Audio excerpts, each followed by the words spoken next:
Yo, what's going on, guys? Welcome back to Apophis Tech Reviews, and in front of me I have the Asus ROG Strix G15 budget-friendly gaming laptop. Let's see how good it actually is.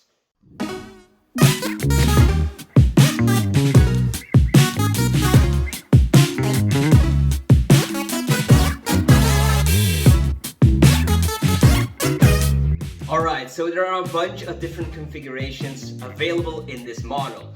You can get up to a Ryzen 9 6000 generation processor. You can get up to a 3070 Ti graphics card by Nvidia, and you can get up to 1 terabyte of SSD storage in this laptop. So, seeing the price point for even the most expensive version of this laptop, which is around 2 grand, is an amazing bang for your buck. Now, let's start with the screen first. So this computer does not have an OLED panel. Now, of course, for around 2 grand, you cannot expect an OLED panel. This is a gaming laptop, and you get, in replacement to not getting that 4K OLED panel, you get a 144 Hz refresh rate IPS panel, 1080p. So this is an amazing machine to game on. Now this has the configuration with the Ryzen 7 4800 chipset. It has the RTX 3050, which was released in May in 2021. So this has a new RTX 3050, which is not a bad graphics card, and it will run your games quite well on high settings. Now ultra, it might have some difficulties with processing some frame rates, but overall it's a very stable laptop. Alright, so now that I flipped the camera, we are gonna try some games on this laptop. So you can see the basic performance on this gaming machine, the basic specs, and how hot the CPU is running. So I'm gonna put it in the highest settings possible. I'm gonna put on the turbo fan for this laptop, and we're gonna play some basic games. And we'll start with CSGO, Counter-Strike, Global Offensive. Alright, let's get into this. The immediate thing that I noticed with this gaming laptop compared to my other machines is that the loading time for games does take quite a bit. Now it's fast because it has a 512 gigabyte SSD solid drive inside of this computer, but it's still not the fastest when you compare it with a more recent Ryzen processor. Now the processor, AMD Ryzen series are fairly good. Now, if this laptop would have a RTX 3060 and a Ryzen 5000 series, this would be a better laptop overall. Alright, we have loaded into the game. Let's play Counter Terrorists. Alrighty. Let's go, let's go, let's go! Why is gravity so weird on this map? Watch out, sniper! Checking their entry point. I'm getting smashed! I need help.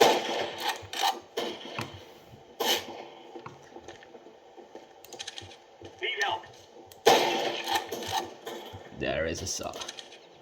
In the stairwell. They're down to 2.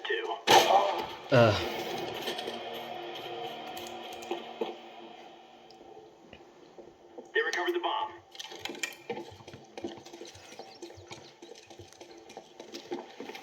Under fire.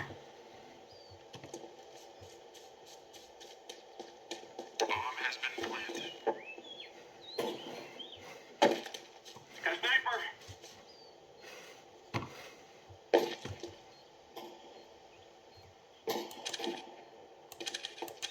Only one guy left.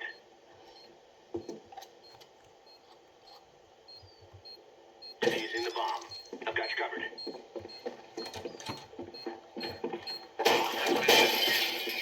Alright, and that's that. Alright, so the second version, or second game we launched is Minecraft. And as you can see, this does not look as pixelized as normal Minecraft. That's because we're running one of the biggest shader packs you can put on a computer. Now, obviously, this if you want to render this shader pack in its most highest setting, you need at least a 3080 to render the quality as the shader pack, as much as the shader pack can do. But for this, actually, it looks amazing. Like the ambient lighting on this torch, it's amazing. The animation, it's much smoother. So you can see you can actually make Minecraft as beautiful as possible. Now, obviously, this computer will run anything you throw at it. Depends on which game. Now, obviously, not everything. But like I said, it's a fairly good computer for around $1,000. Let's explore a little bit. Ooh, cows. There we go. If you look at the sky, the realistic water effects, it's amazing. And you can hear the fans in the background. That's just because it's trying to keep the PC as cool as possible. Now, obviously, thermal throttling you will always have with gaming laptops. If you have a 3060, a 3070, a 3050, it doesn't matter. Thermal throttling is normal in gaming laptops. Now, obviously, the reason why that doesn't happen with desktops is because, you know, desktops are bigger. So they're easier to cool. They have the components aren't as pressed against each other. That's why laptops, to get them as slim as possible, because this is actually a fairly slim laptop, to achieve that effect, they will have to build fans in that, you know, make a lot of noise. But it helps you with performance as well. Like currently I am getting around, let's see, 70 chunks, 70 frames, which is not bad.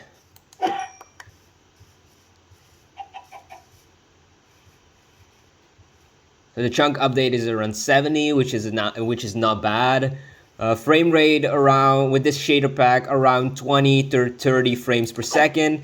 Okay, it's not 60 frames per second, but obviously with this shader pack, that's normal.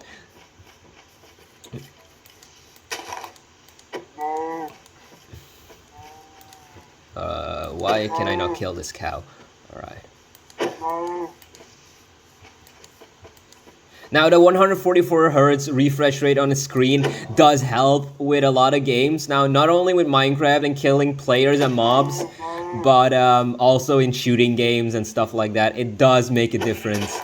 So I would rather see the lower resolution screen but a higher refresh rate than a higher resolution screen and like 60 Hertz refresh rate. Because obviously, if you have a graphics card that supports gaming like this one does, you know, it will all go to waste if you choose quality over smoothness. Like, if you have a 3070, a 3060, or a 3050, or a 3080, or 90, and you don't have a refresh rate to match with it, yeah, you will notice that you will not be able to experience the graphics card as it should be. Now, okay, let's quit Minecraft and let's get back to the computer itself. Alright, so let's conclude this video. What are my final thoughts on the Asus ROG G15 Strix edition, the Strix G15? It's a fairly good laptop. Now, obviously, for this price point, you cannot expect the best. And it's not the best. It's not what it's trying to be, but it's trying to be a budget-friendly gaming laptop for people who want to get into PC gaming, but don't want to spend a fortune on their brand new device. This device can run pretty much anything at medium settings. Now, obviously not the highest, because you need a better graphics card for that. And you'll be, actually, to be honest, if you really want the best quality, best rendering quality, you would buy an Xbox or a PS5. Like, just being honest, if you want the best performing consoles, a laptop is not the way to go. You either buy a desktop, a PS5, or an Xbox 10. But if you really want a laptop that performs well with video editing as well, which I have currently, I'm using Femoria 10, which is an amazing program to use for video editing. It will run this. It will run games in the background, or you can play games in the background as well as video editing, motion stuff editing, 3D editing, and stuff like that. This PC is very good build. Now, obviously, it does intend to run quite hard. Now, you cannot expect anything less from a gaming laptop, unfortunately, because if your laptop overheats, it will die. So the only issue that I have with this laptop is that indeed it's quite loud when you're playing your favorite titles, and when you're playing games on the highest settings, it does get loud. But it's something you cannot avoid. Even with Alienware, MSI, or Razer, you will have these issues. A laptop is not, in my opinion, it's not a great idea to game on when it comes to high-end gaming. I would rather spend like $1,000 on an Xbox, or an Xbox 10 or a PS5 right now, than to play games on the highest settings, than spend money, $1,000 on this laptop. But either way, it's a good laptop for the price. And yeah, that's everything I have to say about it. I hope you enjoyed this video. Please like, subscribe, and turn on post notifications, because I have a lot of more content to come up. And I see you guys in the next video.